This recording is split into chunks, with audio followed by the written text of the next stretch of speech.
আমি একজন নাস্তিক ছিলাম, চরম পন্থার নাস্তিক, আপনাদেরকে পছন্দ করতাম না। কেমনে কেমনে আপনার বয়ান, আরো কয়েকজনের বয়ান শুনে আবার আমি ফিরে আসছি। চট্টগ্রামের এক জেলা আছে, সেখানে গেছিলাম, নামটা বেশি বলা যাবে না, ঝামেলা। মাহফিল ছিল, আবার দর্শনের জন্য একটা জায়গা আছে, ওখানে গেলাম। দেখি ওখানে মেয়ে ছেলেরাও ঘুরে আর ছবি তুলে, আর একটা যুবক ছেলে বাবরি চুল, ক্যামেরা নিয়ে ঘুরে আর ছবি তুলে।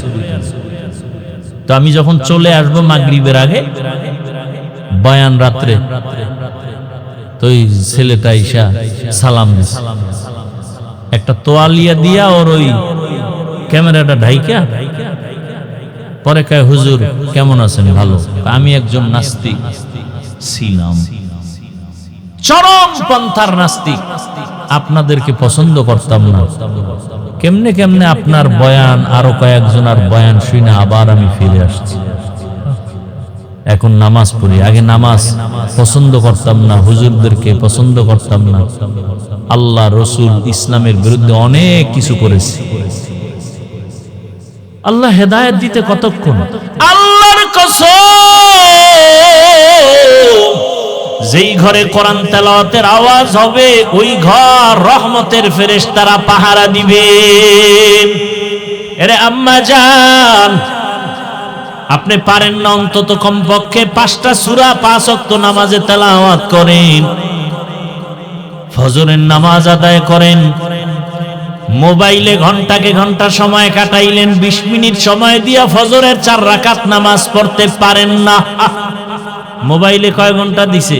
সারা রাত, ঘন্টাকে ঘন্টা, ঘন্টাকে ঘন্টা। রাত্র 1টা কখন বাজলো খবর নাই, 2টা কখন বাজলো খবর নাই, 3টা কখন বাজলো খবর নাই, 4টা কখন বাজলো খবর নাই। মোবাইল চালাইতে চালাইতে ফজরের আগে ঘুম। মাত্র 20টা মিনিট সময় দিয়া 4 রাকাত ফজরের নামাজটা পড়তে কি ক্ষতি ছিল রে আম্মা জান? ফজরের নামাজ আদায় করার পর আল্লাহর কোরআনটা খুলিয়া সূরা ইয়াসিন তেলাওয়াত করতেন, আপনার ঘর বরকতের রিজিকের দ্বারা ভরপুর হয়ে যেত। আবার যোহরের নামাজের পরে সূরা ফাতাহ, ইন্না ফাতাহনা লাকা ফাতহাম মুবিনা লিয়াগফিরা লাকাল্লাহু মা তাকদ্দামা মিন যামবিকা ওয়া মা তাআখার ওয়া ইউতিম্মা নি'মাতাহু আলাইকা ওয়া ইয়াহদিয়াকা সিরাতাম মুস্তাকিমা। আসরের নামাজ আবার 4 রাকাত আদায় করে মা 30তম পারা সূরা নাবা, আম্মা ইয়াতাসাআলুন আনিন নাবাইল আযীম আল্লাযী হুম ফীহি মুখতালিফুন। এত বরকতের সূরা। মাগরিবের নামাজ আদায় করতেন 5 রাকাত 20 মিনিট সময়, আবার তেলাওয়াত করতেন সূরা ওয়াকিয়া, ইযা ওয়াকাতিল ওয়াকিয়া লাইসা লিওয়াকাতিহা কাযিবা খাফিজাতুর রাফিআ ইযা রুজ্জাতিল আরদু রাজ্জান ওয়া বিসাতিল জিবালু বাসসা। এশার নামাজ 9 রাকাতে 20 মিনিট সময় দিয়ে আবার সূরা মুলকের তেলাওয়াত করবেন, তাবারাকাল্লাযী বিয়াদিহিল মুলক ওয়া হুয়া আলা কুল্লি শাইইন কাদির। কত মজার তেলাওয়াত। এরপরে আপনি নামাজটা পড়ছেন, তেলাওয়াত করছেন, খানা খেয়ে ওযু অবস্থায় ঘুমাবেন ডান কাতে কিবলার দিকে ফিরিয়া, দরুদ শরীফ পড়তে পড়তে ঘুমাবেন। আল্লাহর রহমত একদিন না একদিন দরুদের বরকতে রাসূলের সাথে ঘুমের মধ্যে মোলাকাত হয়ে যাবে। এরে আম্মা জানেরা, তওবা করেন। আমার আল্লাহর কাছে কয়দিন আর গুনাহ করবেন? বেপরদায় আর কত চলবেন? স্বামীর মাল আর কত খেয়ানত করবেন? সন্তানটাকে আর কত গুনার পথে চালাবেন? এখনই তওবা করেন। সন্তানটাকে ইঞ্জিনিয়ার বানাইলেও যেন কোরআনওয়ালা নামাজি ইঞ্জিনিয়ার হয়। সন্তানটাকে প্রফেসর যদি বানাতে চান, অন্তত কোরআনওয়ালা নামাজি প্রফেসর বানায়া যান। সন্তানটাকে ডাক্তার বানাবেন, সন্তানটাকে ওসি ডিসি এসপি বানাবেন, এমপি বানাবেন, কোরআন পড়নেওয়ালা নামাজি এমপি বানান। জীবনটা ধন্য,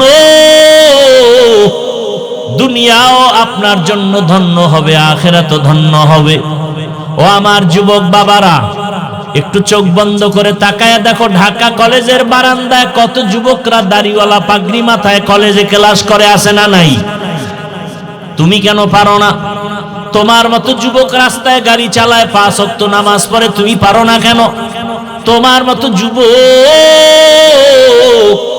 নদীতে মাছ ধরে নামাজ পড়ে, কৃষি কাজ করে নামাজ আদায় করে, দোকানদারি করে নামাজ আদায় করে, ব্যবসা করে, চাকরি করে, নামাজ ছাড়ে না, কেন তুমি পারো না রে বাবা? আমি কয়েকদিন আগে চট্টগ্রামের এক জেলা আছে, সেখানে গেছিলাম, নামটা বেশি বলা যাবে না, ঝামেলা। মাহফিল ছিল, আবার দর্শনের জন্য একটা জায়গা আছে, ওখানে গেলাম। দেখি ওখানে মেয়ে ছেলেরাও ঘুরে আর ছবি তুলে, আর একটা যুবক ছেলে বাবরি চুল, ক্যামেরা নিয়ে ঘুরে আর ছবি তুলে। তো আমি যখন চলে আসবো মাগরিবের আগে, বয়ান রাত্রে, তো ওই ছেলেটা ইসা সালাম দিছে, একটা তোয়ালিয়া দিয়া ওর ওই ক্যামেরাটা ঢাইকা, পরে কয়, হুজুর কেমন আছেন? ভালো। আমি একজন নাস্তিক ছিলাম, চরম পন্থার নাস্তিক, আপনাদেরকে পছন্দ করতাম না। কেমনে কেমনে আপনার বয়ান, আরো কয়েকজন আর বয়ান শুনে আবার আমি ফিরে আসছি, এখন নামাজ পড়ি। আগে নামাজ পছন্দ করতাম না, হুজুরদেরকে পছন্দ করতাম না, আল্লাহ রসুল ইসলামের বিরুদ্ধে অনেক কিছু করেছি। আল্লাহ হেদায়েত দিতে কতক্ষণ? আমি যে এতক্ষণ বয়ান করতেছি, একবারও কি বলছি ভাই তুমি আমার মতো হুজুর হও? তুমি স্কুলে পড়ো, কলেজে পড়ো, চাকরি করো, ব্যবসা করো, কোনো বাধা নাই, কিন্তু ওখানে থেকে জান্নাতের রাস্তাটাকে সহজ করে চাকরি করো। কত আল্লাহর বান্দারা চাকরি করে, 1 টাকাও সুদ খায় না, হারাম খায় না, অভাব নাই। এরে আমার আল্লাহর গোলাম, তুমি সুদ ছাড়া চাকরি নাও না, ভালো লাগে না, এখানে সুদ কম, বেনিফিট কম, এজন্য চাকরি ছাইরা অন্যদিকে দৌড়ায়, বড় মুসিবত। আর একজন যুবক বলে, আমি মরিয়ে গেল হারাম টাকার কাছে যাব না, চাকরি বাদ। এক যুবক একা চাকরি ছেড়ে দিছি, কেন? কার টাইম মতো নামাজ পড়তে দেয় না, বাদ, চাকরি না খায় মরি। কিন্তু এখন ভালো অবস্থানে আছে, টাকা পয়সার অভাব নাই। এরকম ঘটনার কত বলবো,